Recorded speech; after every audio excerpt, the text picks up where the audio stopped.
घाटकोपरमधील सोसायटीमध्ये आखलेली पांढऱ्या रंगाची पट्टी पुसली नाही तर धरणं आंदोलन करणार आणि केवळ आंदोलनच नाही तर त्याच पांढऱ्या पट्टीवर मांस मच्छी शिजवून खाणार असा इशारा सोशल मीडिया इन्फ्लुएन्सर प्रसाद वेद पाठकने दिला। इतकंच नाही तर रहिवासी सोसायट्यांमध्ये पांढऱ्या पट्ट्या मारून जैन जिहाद केला जातोय असा दावा करत या कृतीला तीव्र विरोधी दर्शवला। सोशल मीडियात गेल्या 3-4 दिवसांपासून हा विषय खूप चर्चेत आहे।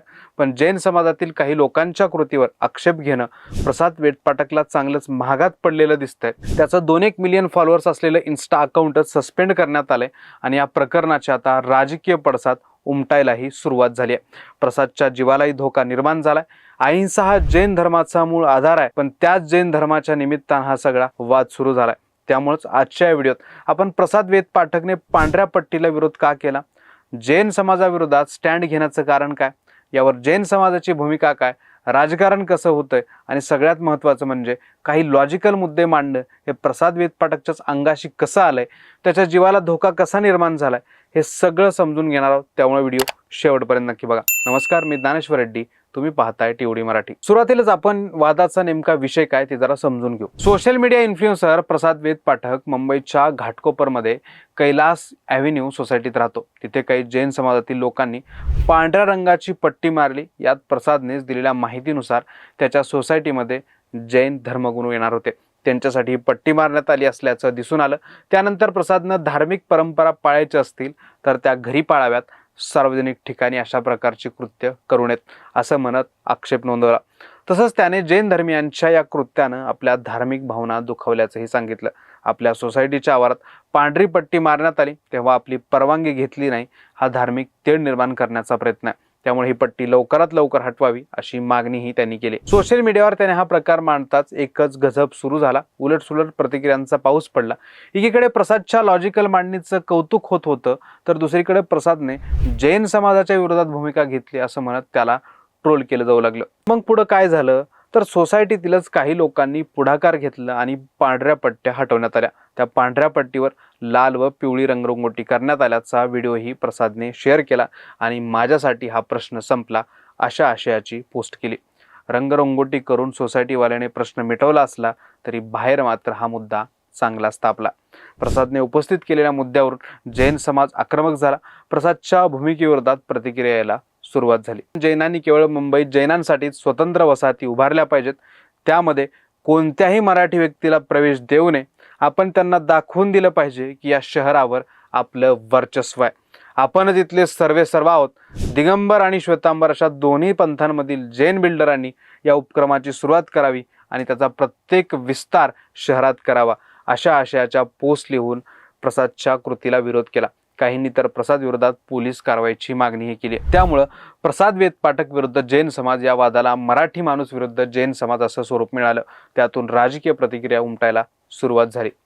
हे सगळं राजकारण समजून घेण्याआधी ज्याच्या हरकतीवरून हा वाद सुरू झाला तो प्रसाद वेद पाठक कोण आहे हे जरा समजून घेऊ। तर आधी सांगितल्याप्रमाणे प्रसाद वेद पाठक एक सुप्रसिद्ध सोशल मीडिया इन्फ्लुएन्सर, ब्लॉगर आणि व्यावसायिक आहे। त्याने मुंबई विद्यापीठातून मेकॅनिकल इंजिनिअरिंगची पदवी मिळवली आहे। सुरुवातीच्या काळात यू आर इंडियन कन्झ्युमर या यूट्यूब चॅनलच्या माध्यमातून तंत्रज्ञान, इलेक्ट्रॉनिक्स, गॅजेट्सचे अनबॉक्सिंग, रिव्ह्यूज आणि शॉपिंग गाईड्स द्यायला सुरुवात केली। या चॅनलवर त्याचे 11 लाखांपेक्षा जास्त सबस्क्रायबर आहेत। त्या चॅनलला मिळालेला प्रतिसाद बघता लॉकडाऊनच्या काळात प्रसाद आणि त्याची पत्नी दीपिका यांनी मिळून दैनंदिन जीवनशैली, ट्रॅव्हल आणि कौटुंबिक ब्लॉग्स बनवण्यास सुरुवात केली। त्यानंतर सोशल मीडियावर ही जोडी प्रसिका नावाने ओळखली जाऊ लागली। त्याच्या यूट्यूबवर 4,88,000 सबस्क्रायबर आहेत। या चॅनलच्या माध्यमातून यापूर्वी देखील त्यांनी कित्येकदा विविध सामाजिक, राजकीय विषयांवरील रोखठोक मतं मांडली आहेत आणि कित्येकदा वादाच्या भोवऱ्यात अडकलेत। मात्र आता प्रसाद वेद पाठकने जैन समाज आणि पांढऱ्या पट्ट्यांविरोधात जी भूमिका घेतली त्याचे विविध स्तरावर पडसाद उमटताना दिसत आहेत। मग प्रसादला कोण विरोध करतंय, कोणाचा विरोध आहे? पांढरे पट्टे ओढण्याच्या कृतीला जैन जिहाद संबोधल्याचा आरोप करत जैन समाजासह भाजपचे नगरसेवक प्रवीण छेडा चांगलेच आक्रमक झाले। त्यांनी पोलीस उपायुक्तांची भेट घेऊन प्रसाद विरोधात फौजदारी गुन्हा दाखल करण्याची मागणी केली। प्रवीण छेडा म्हणाले की जैन धर्म हा फक्त गुजराती मारवाड्यांचा नाही, मराठी लोकांमध्येही जैन धर्म मानणारे लोक आहेत। शीख समुदायामध्येही जैन धर्माला मानणारे लोक आहेत। खरं तर हिंदूंच्या विरोधात हा माणूस काम करतोय। त्याचं चॅनल पाहिलं तर त्यामध्ये तो घरी कुराण वाचतो, त्याही पुढे जाऊन हा माणूस लिहितो की मी गणपतीला मानत नाही, आपण सगळे कॅन्सरसारखे आहोत. सगळ्या समुदायाला जर तो कॅन्सर मानत असेल, दोन धर्मात ते निर्माण करत असेल, तर त्याच्या विरोधात कडक कारवाई झालीच पाहिजे. दुसरीकडे महाराष्ट्र नवनिर्माण सेनेने प्रसाद वेदपाठकच्या भूमिकेचं जाहीर समर्थन केलं, त्याला पाठबळ देण्याची भूमिका घेतली. मग मनसेकडून प्रसाद वेदपाठकचं समर्थन का होतंय, तर मनसे नेते संदीप देशपांडे यांनी माध्यमांशी बोलताना सांगितलं की मुंबई ही कोणाच्या बापाची नाही, इथे प्रत्येक गोष्टीसाठी कायदे आहेत. उद्या मुस्लिमांना वाटलं की जमिनीवर हिरवे पट्टे ओढावे तर तुम्ही मारू देणार का? किंवा उद्या हिंदूंना वाटलं सगळीकडे भगवे पट्टे मारावे तर ते शक्य आहे का? त्यामुळे कोणत्याच धर्मातील लोकांनी सांस्कृतिक दहशतवाद पसरू नये. पांढरा पट्टा ओढल्यानं जमीन थंड होते असं म्हणणं असेल तर मग संपूर्ण रस्त्यावर पांढरे पट्टे ओढावेत. ती गोष्ट शक्य आहे का? पांढऱ्या पट्ट्या मारून सांस्कृतिक दहशतवाद पसरवण्याचा प्रयत्न करणाऱ्यांची यापुढं तोंड काळं करण्यात येतील असा इशाराही त्यांनी दिलाय. एवढंच नाही तर घाटकोपरशिवाय इतर ज्या ज्या ठिकाणी अशा प्रकारच्या पांढऱ्या पट्ट्या ओढण्यात आल्यात तिथून त्या हटवाव्यात अशी मागणीही मनसेने प्रशासनाकडे केली आहे. प्रसादने राज ठाकरेंना काय मदत मागितली? एकीकडे हे आरोप प्रत्यारोप सुरू असतानाच प्रसादचं इन्स्टा अकाउंट सस्पेंड करण्यात आले. आता हे अकाउंट सस्पेंड करण्यामागं हा वाद कारणीभूत आहे की काही इतर कारण आहे हे स्पष्ट नाही. पण तुम्हाला काय वाटतं, कशामुळे प्रसादचा अकाउंट सस्पेंड झाला असेल ते कमेंट करून सांगा. पण विषय निवळ अकाउंट सस्पेंड होण्यापुरता राहिला नाही, त्याच्या जीवालाही धोका निर्माण झाला. स्वतः प्रसादनेच ट्विट करून कालपासून काही लोक माझा पाठलाग करत आहेत, माझ्या जीवाला धोका आहे, प्लीज माझी मदत करा अशी विनंती केली. मुंबई पोलीस, मनसे प्रमुख राज ठाकरे आणि मनसे नेते अविनाश जाधव यांना टॅग करून प्रसादने ही विनंती केली. त्यावरून मुंबई पोलिसांनी लगेच प्रतिक्रिया देत घाटकोपर पोलिसांच्या कानावर ही गोष्ट घातली. आता आपण तुमच्या मनातल्या सगळ्या महत्त्वाच्या प्रश्नाबद्दल बोलूयात. जैन समाजाचे लोक जमिनीवर पांढरे पट्टे का ओढतात या प्रश्नाच्या उत्तरासाठी आपल्याला थोडं जैन धर्मांच्या परंपरेबद्दल जाणून घ्यावं लागेल. जैन धर्मगुरू पायात चप्पल घालत नाहीत. यंदा ऊन प्रचंड आहे, घामाच्या धारा काढणारी मुंबई ही यंदा तापली आहे, त्यामुळे चालताना पायाला कमी झटके बसावेत यासाठीच अशा पांढऱ्या रंगाच्या पट्ट्या मारल्या जातात. यामुळे उन्हाचा त्रास कमी होतो.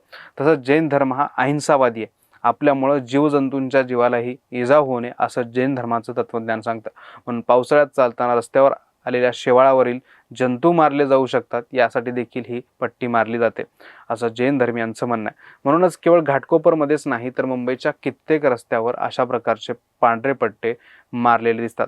पण आता हीच कृती वादात आली आहे. थोडक्यात काय तर घाटकोपरच्या कैलास ॲव्हेन्यू सोसायटीतील पांढऱ्या पट्ट्यांच्या मुद्द्याला जैन विरुद्ध मराठी असं वादाचं स्वरूप मिळाले. पण या सगळ्यात ज्याने हा मुद्दा उपस्थित केला त्या प्रसाद वेदपाठकला यासाठी मोठी किंमत चुकवावी लागते. त्याचं इन्स्टा अकाउंट सस्पेंड झालं, जीव धोक्यात आला. भाजपच्या नगरसेवकानेच कायदेशीर कारवाईची मागणी केली, त्यामुळे प्रसाद अडचणीत सापडलाय. त्यानं राज ठाकरेंकडे मदतीची मागणी केली आहे. मुस्लिमांनी आपल्या मोहल्ल्यात हिरवे पट्टे मारले असते तर तुम्हाला चाललं असतं का असा उलटसुलट सवाल उपस्थित केला. पण तुम्हाला काय वाटतं, मुस्लिमांनी असेच हिरवे पट्टे मारले असते तर काय झालं असतं? प्रसाद वेदपाठकने घेतलेली भूमिका तुम्हाला पटते का? पांढऱ्या पट्ट्या मारणं हा खरोखरच सांस्कृतिक दहशतवाद आहे का? तुम्ही कोणाच्या बाजूने असता, प्रसादच्या की पांढरे पट्टे मारणाऱ्यांच्या? तुमची मतं आणि प्रतिक्रिया कमेंट करून नक्की सांगा. आणि अशाच नवनवीन माहितीपूर्ण व्हिडिओसाठी आजच टीओडी मराठीला लाईक, शेअर आणि सबस्क्राईब करा आणि फॉलो करायला विसरू नका.